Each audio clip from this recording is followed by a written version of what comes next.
அனைவருக்கும் வணக்கம். இன்றைக்கு நம்முடைய பதிவு தமிழ் தகுதி தேர்வில் கேட்கக்கூடிய வினாக்களை பேஸ் பண்ணி நம்ம ஒவ்வொரு நாளும் வீடியோக்களை பதிவிட்டிருக்கோம். அதனைத் தொடர்ந்து இன்றைக்கு 10ஆம் வகுப்பில் நூல் ஆசிரியர்களுடைய வாழ்க்கை வரலாறு, அதாவது இந்த வாழ்க்கை வரலாறு மையப்படுத்தி 1 அல்லது 2 வினாக்கள் கண்டிப்பாக கேட்பாங்க. ஓகேங்களா? ஸோ இப்போ பார்த்தீங்க அப்படின்னா ஒரு ஆசிரியருடைய பிறந்த ஊர், இல்லைன்னா அவர்களுடைய சிறப்பு பெயர், இயற்றிய நூல்கள், அடுத்தது எப்போ விருது வாங்கியிருக்காங்க, இந்த மாதிரி வினாக்கள்லேருந்து கண்டிப்பாக கேட்குறாங்க. ஸோ இப்பொழுது இந்த பதிவில் அதை தான் பார்க்க போகிறோம். வீடியோக்குள்ளே போகிறதுக்கு முன்னாடி நீங்கள் நம்ம சேனலுக்கு நியூ வியூவராக இருக்கீங்க அப்படின்னா கண்டிப்பாக ஒரு சப்ஸ்கிரைப் பண்ணுங்கள். பக்கத்தில் இருக்கக்கூடிய பெல் ஐக்கானை கிளிக் பண்ணிக்கோங்க. இப்போ பார்த்தீங்க அப்படின்னா 10ஆம் வகுப்பு இந்த ஆண்டு புதிய புத்தகத்தில் இருந்து முதல்ல அன்னை மொழியே அப்படின்னு ஒரு பகுதி இருக்குது. இது ஒரு மனப்பாட பகுதி. அன்னை மொழியே அழகார்ந்த செந்தமிழே, முன்னைக்கு முன்னை முகிழ்த்த நறுங்கனியே. ஸோ இந்த பாடல் வரிகளை கூட கண்டிப்பாக கொடுத்துட்டு, இந்த பாடல் வரிகள் எந்த செய்யுள்லேருந்து வந்திருக்கு அப்படின்னு கேட்பாங்க. ஸோ அதனால் நீங்கள் புத்தகத்தை வாங்கி அந்த பாடல் வரிகளை நல்லா பார்த்துக்கோங்க. அடுத்தது, இந்த அன்னை மொழியை யார் எழுதுனது அப்படின்னு பார்த்தீங்கன்னா பாவலரேறு பெருஞ்சித்திரனார். யார் எழுதியிருக்காங்கங்க? பாவலரேறு பெருஞ்சித்திரனார். ஓகேங்களா? ஸோ இப்போ இந்த அன்னை மொழியன்ற பாடப்பகுதி கனிச்சாறு அப்படின்ற தொகுப்பில் இருந்து தான் எடுத்திருக்காங்க. ஓகேங்களா? அதற்கு அடுத்தது பார்த்திங்க அப்படின்னா தென்மொழி தமிழ் சிட்டு இதழ்களின் வாயிலாக இவர் பாவலரேறு பெருஞ்சித்திரனார் உலகெங்கும் இந்த தமிழ் உணர்வை பரப்புகிறார். ஓகேங்களா? இவருடைய இயற்பெயர் அப்படின்னு பார்த்தீங்கன்னா ராசமாணிக்கம். ஓகேங்களா? பெருஞ்சித்திரனாருடைய இயற்பெயர் என்னதுங்க? துரை ராச மாணிக்கம். எந்தெந்த இதழ் வாயிலாக அவர் தமிழ் உணர்வை பரப்புகிறாரு? தென்மொழி தமிழ் சிட்டு. ஓகேங்களா? இது மட்டும் இல்லாமல் அவர் எந்தெந்த நூல்களை எழுதியிருக்காரு அப்படின்னு பார்த்தீங்கன்னா உலகியல் 100, பாவிய கொத்து, நூறாசிரியம், கனிச்சாறு, என்சுவை 80, மகபுகு வஞ்சி, பள்ளி பறவைகள். ஓகேங்களா? உலகியல் 100, பாவிய கொத்து, நூறாசிரியம், கனிச்சாறு, என்சுவை 80, மகபுகு வஞ்சி, பள்ளி பறவைகள். ஓகேங்களா? இந்த நூலெல்லாம் படைத்தது யாருங்க? பாவலரேறு பெருஞ்சித்திரனார். ஓகேங்களா? ஓகேங்க. இவரது நூல்கள்லாம் என்ன பண்ணியிருக்காங்கன்னா நாட்டுடைமை ஆக்கியிருக்காங்க. அவ்வளோதாங்க இதில் முக்கியமானது. அடுத்தது காலக்கணிதம். இந்த காலக்கணிதம் கண்ணதாசன் இயற்றியிருக்காரு. ஸோ இது எந்த பாடப்பகுதியிலேருந்து எடுத்திருக்காங்கன்னு பார்த்தீங்கன்னா கண்ணதாசன் கவிதைகள் என்னும் தொகுப்புலேருந்து இந்த காலக்கணிதம்ன்ற பாடப்பகுதி நமக்கு இடம்பெற்றிருக்கு. ஓகேங்களா? ஸோ இதில் பார்த்திங்கன்னா அனைத்து வரிகளுமே ரொம்ப என்ன சொல்கிறது, வாழ்க்கைக்கு யதார்த்தமானதாக இருக்கும். இப்போ பாருங்கள், மாற்றம் எனது மானிட தத்துவம், மாறும் உலகின் மகத்துவம் அறிவேன், எவ்வவை தீமை எவ்வவை நன்மை என்பது அறிந்து ஏகுமென் சாலை, தலைவர் மாறுவர் தர்பார் மாறும், தத்துவம் மட்டுமே அச்சய பாத்திரம், கொள்வோர் கொள்க குறைப்போர் குறைக்க, உள்வாய் வார்த்தை உடம்பு தொடாது, நானே தொடக்கம் நானே முடிவு, நான் உரைப்பது தான் நாட்டின் சட்டம். ஸோ இது 10ஆம் வகுப்புக்குரிய மனப்பாட பகுதியாக இருக்குது.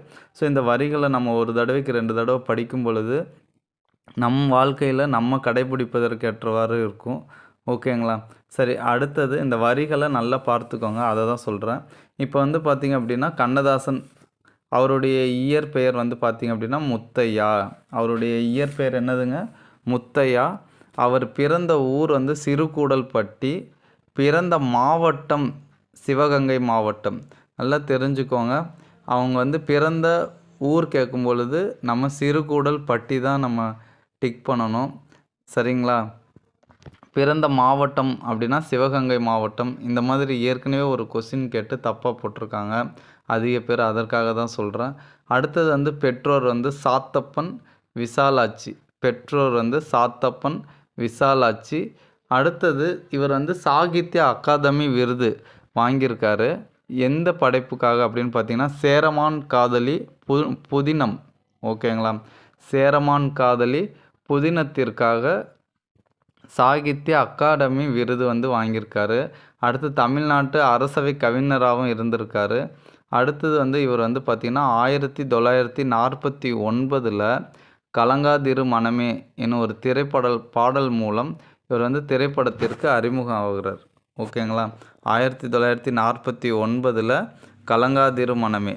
அடுத்தது வந்து சேரமான் காதலி. இது வந்து என்னென்னா புதினம். இது வந்து என்னதுங்க? புதினம். இந்த புதினத்திற்காக அவர் வந்து என்ன விருது வாங்குறாரு? சாகித்ய அகாதமி விருது வாங்குறார். அவ்வளோதாங்க. இதுதான் ரொம்ப முக்கியமானது. ஸோ பாடல் வரிகளால் நல்லா பார்த்துக்கோங்க ஒவ்வொரு இதுலேயும். அடுத்தது பார்க்கலாம்.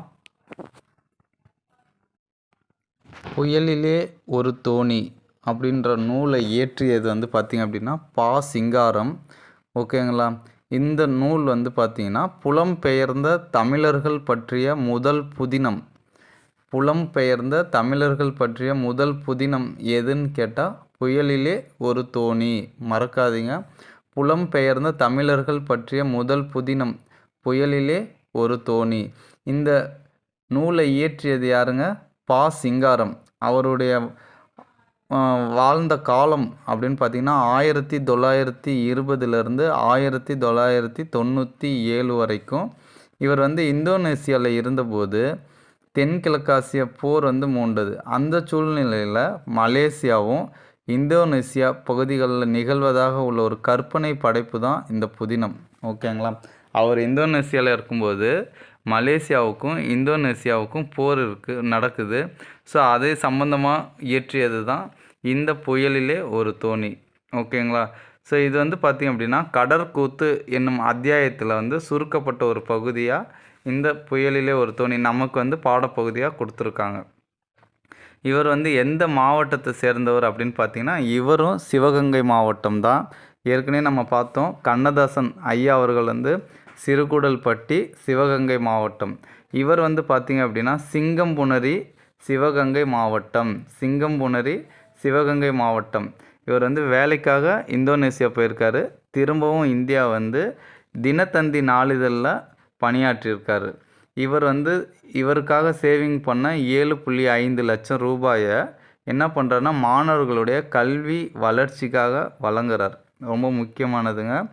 அன்றைய சூழ்நிலையிலேயே அவருடைய சேமிப்பு 7.5 லட்சம் ரூபாயை மாணவர்களுடைய கல்வி வளர்ச்சிக்காக பா. சிங்காரம் அவர்கள் வந்து வழங்குறார். ஓகேங்களா?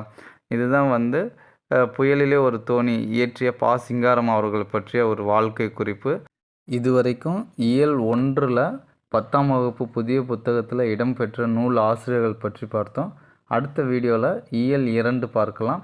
கண்டிப்பாக இன்னும் நீங்கள் நம்ம சேனலை சப்ஸ்கிரைப் பண்ணாமல் இருந்தீங்கன்னா கண்டிப்பாக ஒரு சப்ஸ்கிரைப் பண்ணுங்கள். பக்கத்தில் இருக்கக்கூடிய பெல் ஐக்கானை கிளிக் பண்ணிக்கோங்க. தேங்க்ஸ் ஃபார் வாட்சிங். Now thank you to all.